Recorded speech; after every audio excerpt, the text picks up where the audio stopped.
wonderful viewers, and welcome to this episode of In Conversation with CCW Europe. I'm Simon Hall, your host and industry analyst at CCW Europe, and today I'm delighted to be joined by two ladies from TDX Group, Isabel Cross, Head of Strategy and CX, and Beth Whelan, Chief Strategy and Transformation Officer. A huge warm welcome to you both. Thank you. Hi. Delighted to have you both on, and to kick off these conversations, for my benefit and for our audience's benefit, I always like to start by asking our guests to introduce themselves. So Isabel, perhaps if we can start with you. You were recently named Vulnerability Champion of the Year at the annual Vulnerability Awareness Gala, and you are a big promoter of financial education and inclusion. So can you just talk us through your professional background and some of the stepping stones you've walked on to get to where you are now? Absolutely, yep. So hi, I'm Izzy Cross, Head of Strategy and CX. And I've been with TDX Group now for 9 years. And I was reflecting on this last night, actually, around my career journey. And one thing that has been within my career, even before I graduated university, actually, was education.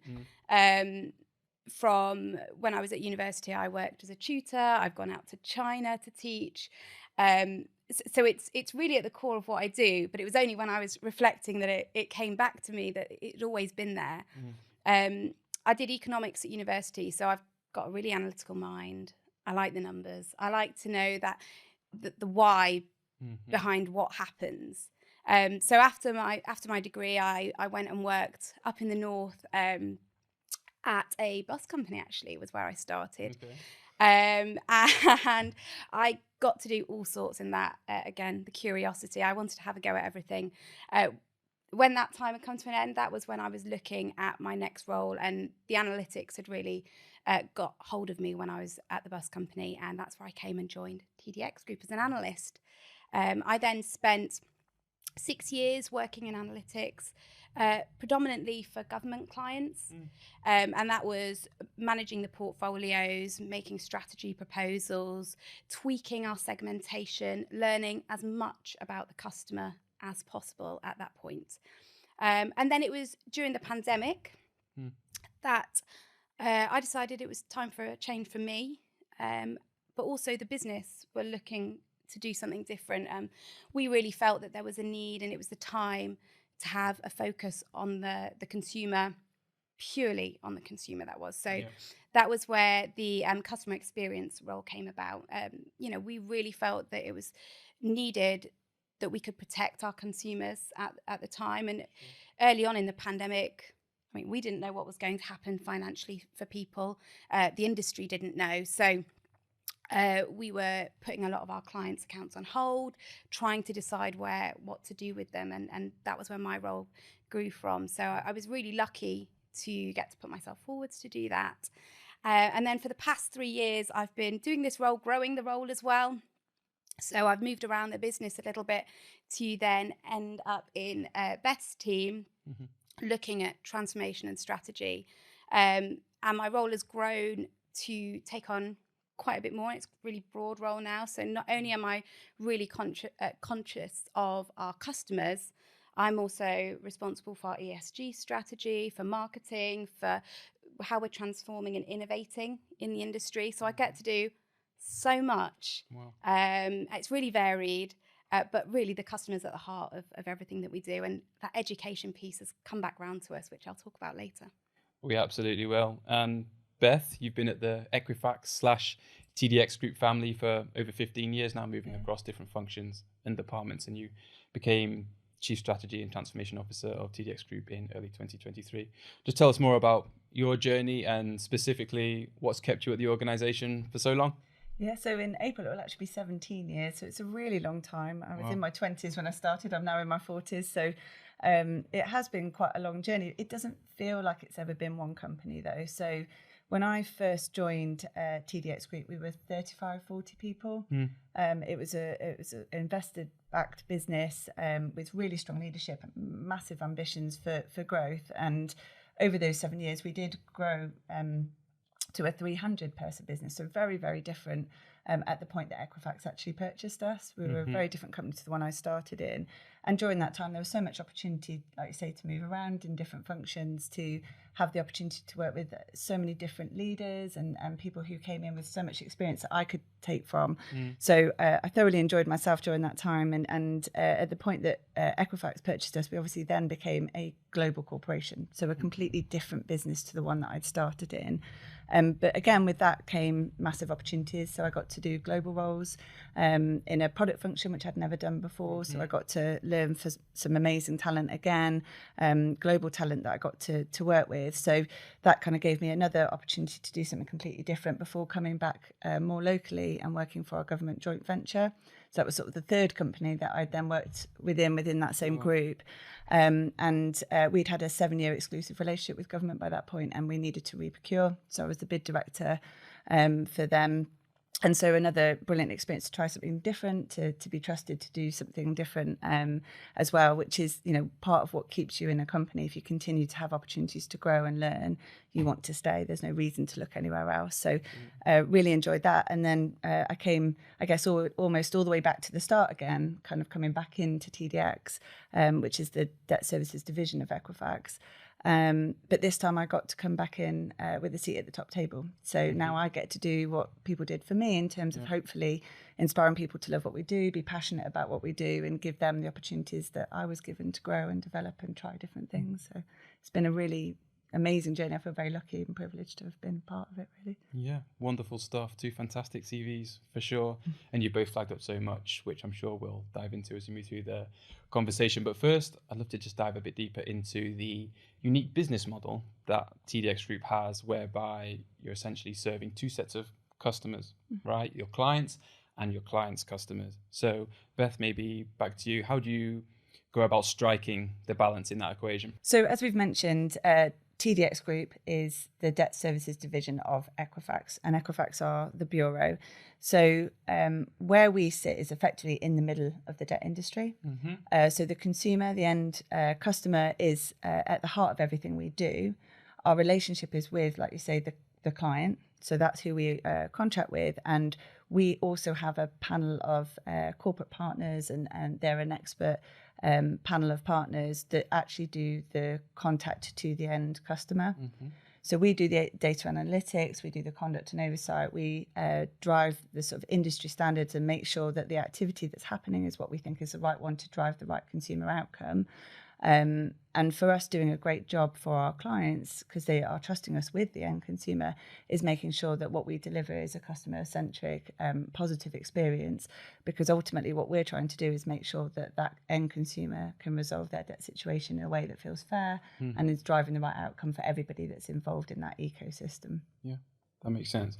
And for my next question, I actually want to draw on a statistic that was published in your recently released UK Financial Health Report that states that half of all adults in the UK are not confident managing their finances day to day. And I think that's an absolutely incredible statistic. So against that backdrop, Izzy, maybe for you, how do you approach education around financial health? What tools and strategies are you employing to empower consumers with financial literacy? Absolutely. That statistic is shocking. 50% of all adults not confident. And we're attacking it at all levels because we don't want to wait for consumers to be in debt before we're thinking about their financial education. We're trying to look at it across the customer journey. So actually we're starting with primary school students. So we go into schools and we deliver financial education to children as young as 9 and 10. We have a chocolate bar challenge that we do with them. Sounds fun. Really raw. It's so much fun to go in and do. I get to find the inner teacher that, like I said, I developed when I was at uni. Yep. So Miss Cross comes out when we do that, and it's making it fun. Yep. Because one thing we found is that kids nowadays, they don't have cash. They don't really have access to cash in the way that our generation and generations before did. So there is that disconnect from money. Yep. We recently had Talk Money Week, which was run by the Money Advice Trust. We took part in that, and as part of that, we got people within the office to interview their kids and talk money. So I interviewed my eldest daughter, And I paid her 50p for the interview. She was well paid. But what was really interesting was when talking to her about credit cards and where the money comes from, she didn't really have a concept of where that money comes from. So one thing I try and do now is giving them cash, and I let my kids go. We live opposite the village shop, so they're allowed to go over to the shop with their money on their own. I help them cross the road, and spend it on what they want. They get their change. And that's their little experience of money. But for lots of kids, they don't get that. So yeah, we're starting really young. And then we do secondary school and colleges as well. We've had some great talks delivered where we run big workshops. My colleague Sue went and delivered a workshop, and she said at the start of the workshop, 2 people had budgets for university. At the end of the workshop, 120 people had budgets for university. So it's small things like that, really local at the moment for how we're delivering it, but it's just getting that education in nice and early. For people who have already fallen into debt, so our consumers, we are putting financial education into all of our communication. So there's QR codes, there are links into debt advice, into further debt support, because we think that's really important to make sure that they can access it. And lots of banks are doing the same.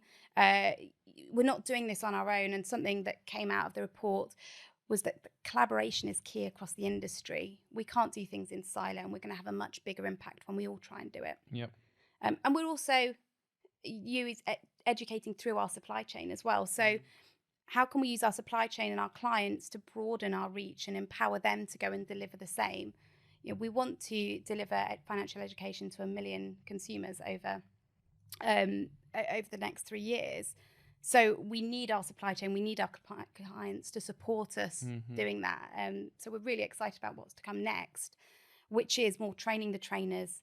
And actually, when it comes to education, and we think about that 50% of people aren't comfortable, well, that's teachers too. Yeah. So how can you expect teachers to deliver financial education if they themselves are not confident? Yeah. So moving forwards, we're looking at how can we educate teachers to empower them to deliver financial education. Yeah, some fantastic initiatives there.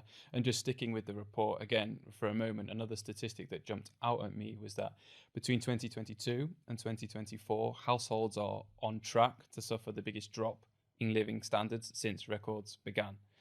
And as a consequence of that, it's expected that more younger consumers are going to become financially vulnerable, particularly those with mortgages and young children. So my question then is, how do you cater for those generational nuances and tailor your communications accordingly?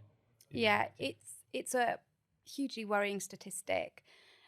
And for lots of people, like we said, it's going to be the first time they're falling into debt. Yeah. Actually, at the recent CCW conference, one of the stats that somebody called out was from Mumsnet, where it said 49% of people were worried for the first time that they were going to be falling into debt. And that's obviously that the audience of Mumsnet tends to be mothers of youngish children, so hitting that bracket. And what we're doing, and we've transformed our communications over the past 3 years. We've taken them in-house, so where previously it was our debt collecting agencies would write their own letters. At the point of the pandemic, the first thing that I did was we took that in-house. We rewrote them all and created a white label suite of comms that focused on 3 things: removing jargon, encouraging engagement, and offering support. Because actually we needed to think marketing with comms. Yeah. The point of those outbound communications is to encourage somebody to engage in the debt collection process. So really we need to think about, how do we stop someone from wanting to bury their head in the sand? How do we empower them to take control of their finances themselves? And how do we make them feel safe when picking up that phone or going online? So there's a few things that have really worked. One that I love, partly because it came to me from an email that I received. Oh, there you go. Which was about, I'd signed up through work to write a will. And I got an email, and I have no idea what the process is to write a will. But they sent me an email saying, this is what happens on the call. It was 4 steps. It was really clearly labeled. And I thought, that's made me feel so calm and relaxed about this phone call that I'm going to have. So how can I apply that into debt? Well, we put that into a letter. This is what happens when you call. Really clear, so that somebody feels comfortable that they're not going into the unknown. And I think that's really important for people who first time into debt. that there is a lot of unknown. Sure. So it's really simple, Yep. but it works. And the other thing is making sure that people can engage in a way and a time that suits them. So coming back to that generational aspect, we know that people, millennials, don't necessarily want to engage on the phone. So making sure that there is the technology there that they can engage at a time and place that suits them. And that's something that our supply chain have really invested in their technology, so that there are digital engagement, chatbots, IVRs, it's all there to support the consumer and to make it easier for them. So really switching it to that kind of marketing mindset, making sure that the technology is there to support them has given us great results. And we're seeing conversations increase.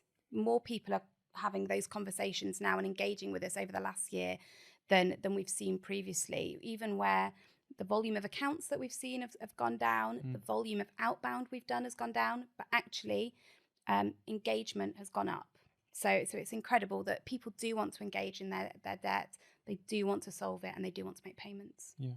If you think the average reading age in the UK is 8 or 9, what is he talking about there in terms of that engagement and the careful way that you need to communicate and also lay out the information for particularly for people who haven't been in that situation before is really, really important. So there's a lot of work that has gone into just simplifying that, keeping kind of plain English, and I do think it is showing it's working. So when we talk about that increased engagement, that does also connect to what we're seeing and correlates to what we're seeing in the payment space as well. So even though more people are struggling and we can see that the cost of living is having an impact, if 5% more people are engaging, we're seeing that convert to 8% more payments as well. So working on that communication and that strategy to encourage people to engage is paying off for people, because it's allowing more people to resolve their situation, and it's driving more payments in, which supports what the creditors need to achieve as well. So it's, it is helping everybody by actually focusing and changing the way that we communicate to those end consumers.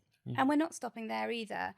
So we did some great work. We won a transformation award for it, but we're taking it to the next step now. So we're working with a company called Amplified Global, who they use AI to tailor comms, to simplify and take the comms to the next level. So that's a really exciting project that we're working on next to really support our clients, their consumers.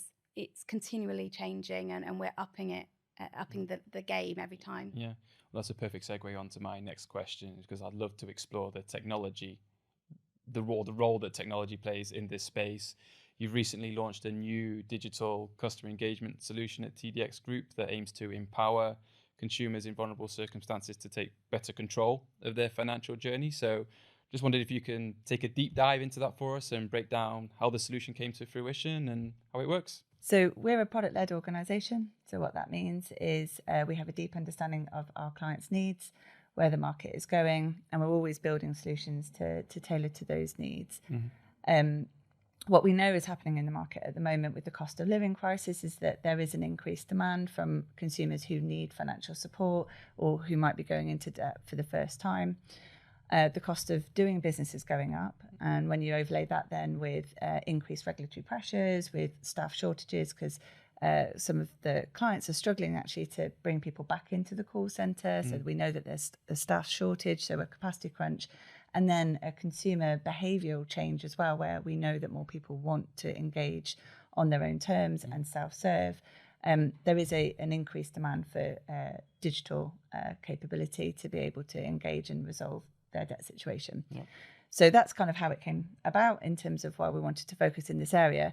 For us, we believe this is quite different to some of the traditional digital collection capabilities that are out in the market. We put the consumer at the heart of everything that we do. And what that means is that we want to use our data and our insights to really understand that consumer situation and then tailor the communication and the journey based on what we understand about that individual. So from a consumer perspective, there's a nice self-serve journey that they can go through to resolve their debt situation, whether that's a payment plan or a payment in full, or whether it's actually getting access to additional support. All of that is built into the journey and is tailored to that individual as well. So it's a really exciting development for us, and we're really pleased to bring it to market. And I think it will really support sort of some of the stuff that we've talked about in terms of making that journey easier for consumers to engage with, and hopefully allow them to resolve their situation in a way that feels best for them. Absolutely. Anything to add there, Izzy? Yeah, and I think it's exciting at day one of the product, but we also have a roadmap of how we are going to partner with some of the incredible other companies out in the financial services space, because there is so much great work going on that is really truly customer centric. So we're already partnering with some of those companies, how we can add that into our product as well. So it's not just a standalone, it's linking out and creating these seamless consumer journeys which are dynamic, and it's so exciting to be part of, isn't it? Yeah, no, absolutely. That's great.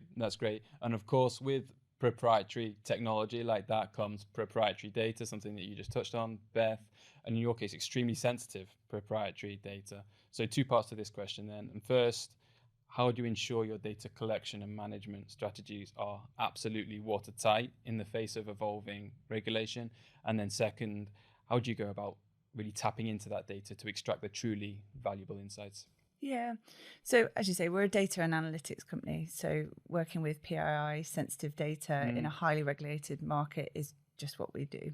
Yep. So Equifax have spent 1.3 billion on security and cloud transformation. Wow. And part of that investment was actually to create something called Data Fabric. So it's a cloud-based data lake that for our services and our products that rely on that data. And there are so many benefits that come with something like that. But sort of specifically around what you've just touched on there, having better data lineage, so you know exactly kind of those different data flows and being able to audit and track each of those, as well as then having the flexibility to evolve as regulation evolves. We're well set up in that space. So that's been a really, really exciting investment that's been made that we get to leverage as part of TDX Group. So we're good in that space. I think in terms of then how we use that, we have teams of data scientists and portfolio analysts who are always looking for the stories in the data. That's their job, that's their passion. And they use those stories then to improve the strategies and the segmentation and the approaches that we take to try and drive better outcomes and improve performance. So, the tools that they might use would be, they'll have algorithms that have machine learning capabilities that are always kind of looking for those ways to say, actually, do we understand enough about this customer to be able to determine, can they pay, can't they pay, how should we engage with them? So yeah, we have people who are dedicated doing that all the time. And then some innovation that we created was probably about 10 years ago now, but it's still evolving. We're still kind of using it to really understand kind of what's happening. There's something called customer journey information. So we can see for every single customer, every single action that is taken down to the agent level that's had that interaction as well. We can see all of the outcomes on that activity. So we know exactly what's happening all of the time, and we can constantly, interrogate that data to continuously improve. Actually, we can see whether that communication has been successful. We can do A/B testing. So we're always looking for ways to improve. And like I say, just sort of draw out those stories that the data is telling us. Yeah. And Izzy, how are you applying your analytical mind to the data? Well, I suppose one of the next journeys that we're on next year is looking at how we can introduce voice analytics. So to sit and to complement the customer journey information and all the other data that we hold, how can we learn more about those conversations and taking that unstructured data? So we're at the start of this journey, but there is so much that we can do with it. So that's really exciting for me. And because it gives us then that even fuller picture of the customer outcome, the journey that they've been on, and how we can then improve. But we're also thinking about the voice of customer. So one thing that I've done in this role is thinking about the information that we have on our customer and their experiences. And when I started as the head of CX, I sort of said, okay, well, I want to know more about the customer. How do they feel? And the only information we had was the complaints data. So I said, okay, well, I'm sure that actually some customers must have a good time when they talk and they engage in their debt, because they come out of it with a sense of financial security. Yep. So we started trialing just getting customer feedback at the end of a phone call, sending out text messages. Really simple to do, but actually fairly revelationary in the debt space, because in the past nobody's wanted to ask a customer who's engaged in debt collection, how do you now feel? But what we found was incredible results. People felt supported. We were getting scores coming back in the 80s and 90%. So by and large, when people engage with debt, they feel positive, they feel supported, and it was a great resource of data for us to start to collect. And like I said, it was revelationary in the debt industry, because nobody asked before, how do you feel after that? For sure. It makes sense that people would feel more empowered and emboldened after having such conversations. Yeah. Right? And one thing just to add to Beth's previous answer around the data and the security, actually, was something that I've seen change in the past few years that Equifax are doing, is making every single person responsible for the security. Everybody who works at Equifax is responsible for data security. And it's built into our goals. We have there's phishing tests going all the time. We get emails showing where we are on a sliding scale, how we've compared to the rest of the business. And what it's done is it's done some gamification, essentially, in order to make us all have that at heart, and it's really worked. It's when I look back, I really see that change in, if someone said, are you responsible for our security? Absolutely, I am, as is Beth, as is Bob. That's great. And last question on this subject before we move on, and that is, in today's digital first consumer era and an increasingly complex vulnerability landscape, how do you strike the balance between automation and the personal human touch in your interactions with consumers? It's a tricky one, right? Because you can go too digital, and some people don't like engaging with a chatbot. Some people don't like, speaking to an automated voice. And I heard an incredible demo again at the CCW conference a few weeks ago of some AI, and I couldn't believe it wasn't an actress doing the voice, because the conversational AI now is so incredible. But there is that risk that someone, when they realize it's AI, isn't going to like that they've been spoken to by AI and not a person, and they might feel duped. So there is a fine line. I think you need to do the basics brilliantly. You need to learn from your mistakes, and you need to solve any problems really quickly. That's how you create a good customer experience, regardless of what it's in. And when it then comes to the digital, I think you take those and you add the personalization, and in digital collections, that's relatively easy to do, because we've got their data. We know some stuff around them. You make it dynamic, so you're responding to them and changing as you go. You're learning, and then you check in with them as well. I think that's something that makes something feel personal. Is if they've set up a payment plan, how do you do a check-in 6 months down the line to say, does this still work for you? So it's that kind of checking in, making them feel supported. Those little things make that digital journey feel more personal, feel better. It doesn't feel like you're just speaking into a black box. And it's choice as well, isn't it? So when we talk about digital first, we will pick the customers that we believe that they want that route to go down. So we wouldn't just put everybody down there. We will use the data to determine the people that we think would want to go down that route, and then we would always give them the ability to come out of that digital journey and talk to somebody if that's what they then need to do, or we feel that we need to make that intervention along that way as well. So I think it's important that there's choice and that there's flexibility to come in and out as you need to, depending on the need or depending on what you learn through the journey that you might be taking them through. And not to assume as well that everybody of a certain age wants to engage digitally. We had a customer experience listening group that we ran earlier this year, and as part of that, one of our colleagues who's dyslexic was telling us about their journey with finance and what works for them and what doesn't. And for him, he said that actually, whilst he's of the age group that you would say he should be digital first, for him, it was really important that he could go and talk to someone at some point, and that there was a branch that he could go into. So as well, as much as we can use the data to build models, we have to understand that everybody is an individual, and you can't just rely on the data. And the minute that someone tells you, this is my preference, you go with their preference and what they want. Yeah, absolutely. That's fascinating. Let's pivot now and zone in on another aspect of your work, namely looking after your staff who are dealing with vulnerable consumers each and every day. What measures and policies have you put in place to safeguard your employees on the front line and ensure they have access to any practical or emotional support frameworks that they might need?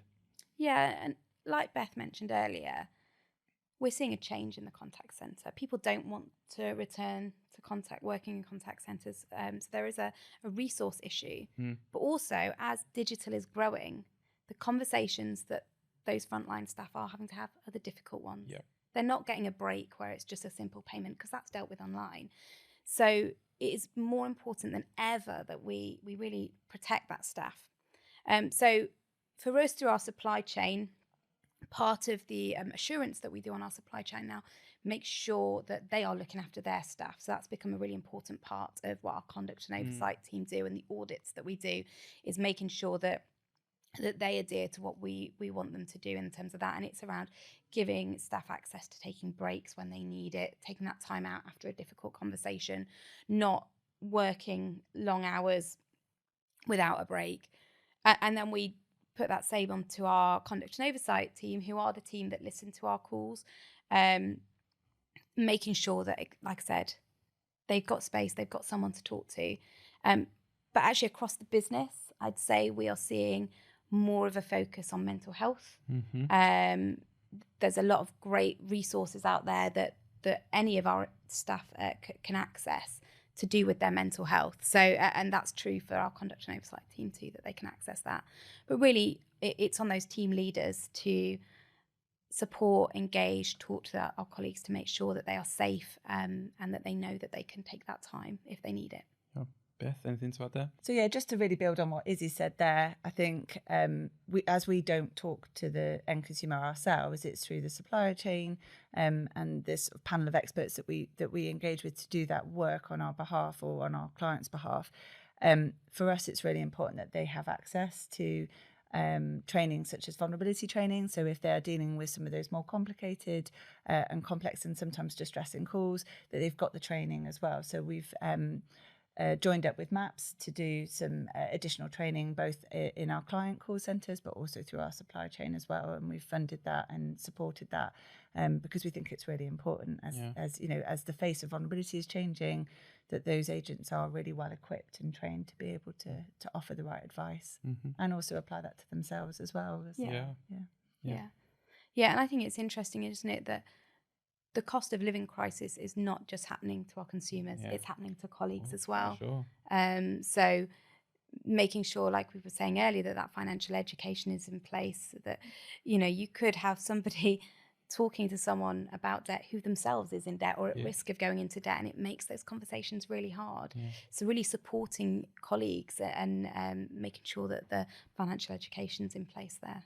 I do think since COVID and then the sort of the result of cost of living coming off the back of that quite quickly, I do think it's slightly changing the stigma around debt and opening up some of those conversations, which I think is only a good thing. The more conversations that are being had about this, and the more then that people understand about the support that's available, and the more likely it is that they are willing to engage. So I think if there's been anything that's been positive out of COVID and the cost of living crisis, I think it has to be that, right? Is that because it's a different wave of people that are potentially finding themselves financially vulnerable, it does mean that they're more willing to have that conversation and admit that they might be struggling. So I think that's a positive. Absolutely. And I think that comes back to that millennial piece as well, that generation are more open about speaking about these things anyway. So it does make it easier. You know, I've never had as many conversations as I have done in the past year with my friends, with colleagues, about mortgages, about debt, about energy prices. It's a constant cadence. You know, we had in the office, I remember that mortgage advisors come in, that there was lots of talk of, you know, who's renewing their mortgage at the moment, who needs that, you know, we were talking interest rates, where's the best place, and it's never been like that before, where it has been so open. So that's a positive, I think, that stigma is it's still there, but it's reducing. It's reducing. Yeah. It's reducing, and that's what we want to continue to chip away at. Yeah. Fantastic stuff.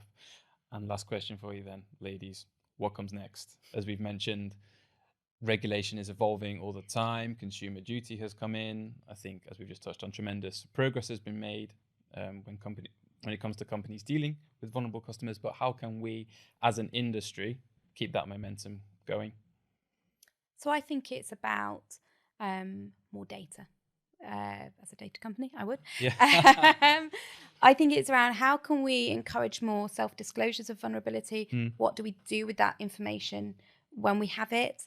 Again, something that came out of the consumer listening group that we did was this idea of tell us once.